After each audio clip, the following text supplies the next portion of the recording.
Hi guys, today I'm going to show you something a little bit different than I normally would. I'm going to show you this art project that I created using sea glass.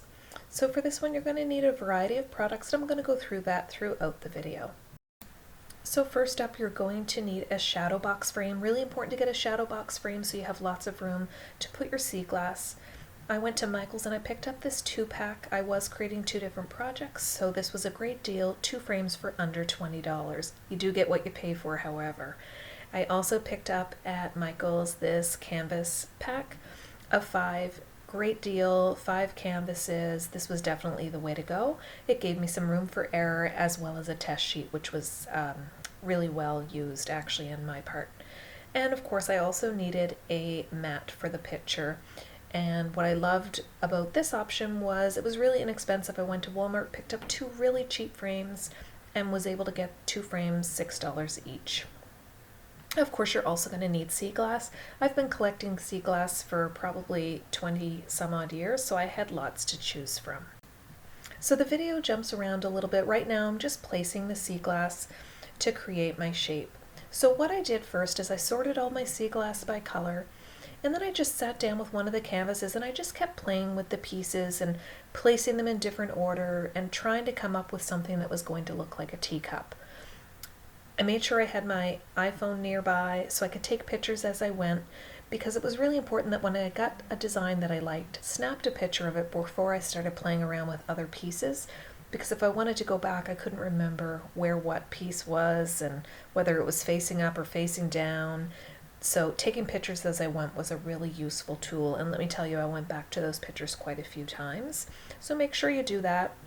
And when you have your final layout that you think you're going to go with, you have to start prepping the glass at that point. So before you start prepping your glass, make sure that you take a final photo of the placement that you want to go with. So you can see I'm just kind of playing around here. I'd already laid these out previously, and this is kind of my final layout just before I start gluing. As I said, I do jump around a little bit. So we're going to prep our sea glass. So for each of the pieces of sea glass, I'm just applying a clear top coat to the front and back. So basically what I'm doing here is I'm just creating this top coat on the top half of all of my sea glass. Of course, I've already picked out the pieces I'm going to use, and I'm just top coating them, allowing it to dry, flipping that piece of sea glass over, and then clear coating the bottom.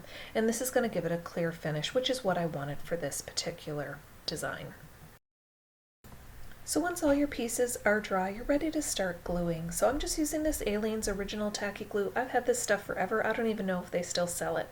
Apply your glue to your glass and then stick your glass to the canvas, and it's that easy.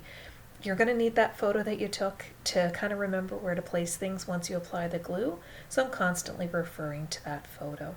And where your glass isn't flat, make sure that you're putting the glue on the pieces that are actually going to connect with the canvas. Let everything dry, and then you're ready to start painting your project.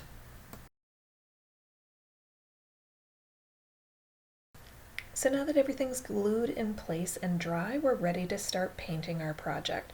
And of course I'm using my handy dandy nail polish for this project, but of course you could use acrylic paint if you prefer to work with paint. So I'm just adding some gold lines to the base of the teacup, and I'm going to add a thin gold line to the rim of the teacup as well. Now the reason I chose a teacup for this project is this is for my mom for Mother's Day, and she loves china. She has a beautiful collection of china with red roses on it, so that's kind of where I went with this design. So here's how I painted the roses. I'm not going to bore you with painting every single one, but basically it's a red dot. Within that red dot we take a darker shade of red. You'll see I did kind of a couple of V shapes on the outside, and then it's just some curved lines in the center.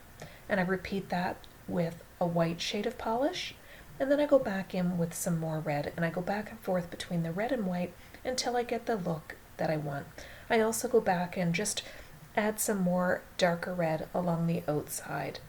And that's it. You can check out any of my nail videos for how I do flowers, or you can do something completely different on your teacup. Stripes, dots, whatever works for you. So here's a look at the finished painted product. I've added in some green leaves, and now we're ready to start framing everything. So I wanted to add a line of lace below the cup, just kind of to represent a doily. And the way I decided to attach this is I just glued it on the inside of the picture mat.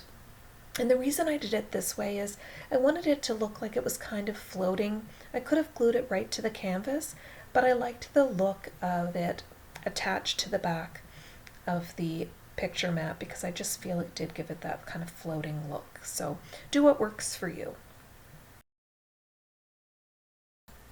So now to put everything together, I'm just using a little bit of Scotch tape and I'm taping my mat inside the frame just so that that mat doesn't move around. It was a tiny little bit small, so I wanted to make sure that it stayed in place. Next, I'm going to put the piece of canvas in, and I'm just carefully doing that not to bang it too much. And once that's in place, I just double check to make sure the placement's okay, and it is. So I'm now going to add the backing. So there was another issue. Once I added the canvas, the backing of the frame wasn't going to fit. I found a way around that. I was originally just going to tape it in place, but I discovered if I flipped the backing backwards, I was able to kind of force in the top and the bottom little prongs.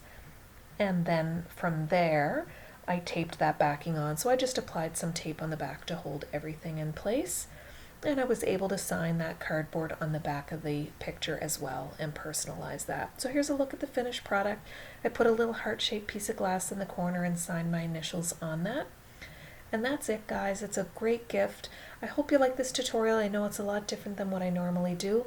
Please leave me some comments below. Let me know what you think. Thumbs up, and of course, new subscribers are always appreciated.